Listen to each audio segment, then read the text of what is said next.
Bitta qizli oilaga kuyov bo'lsang nimalar bo'ladi? Qizim. Kuyov.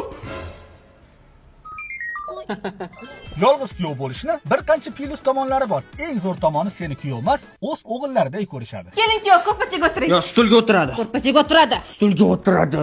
Borsang o'tkazgani joy topa olishmaydi. Yaxshimisizlar?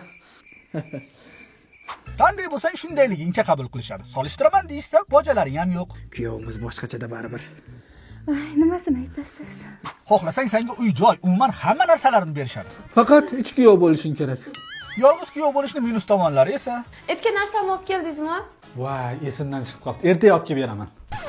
Nimaga olib kelmaysiz? Olib keling. xotining bitta qiz bo'lgani uchunmi? Xarakteri shunaqaroq bo'ladi.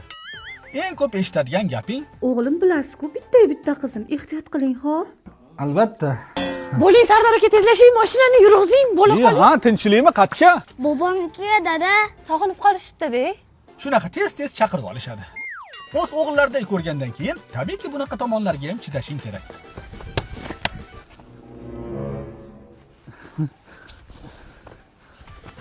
Beparasat xotin shu sovuqda kuyovga tashqarida yer ag'dartiryapsanmi? Uyalmaysanmi? Uyat bo'ladi. Yuring kuyov, sovuqda turmang. Ichkarida issiqda idish tovoq yuvasiz. Qutlug' bo'lsin kuyov bola, qutlug' bo'lsin.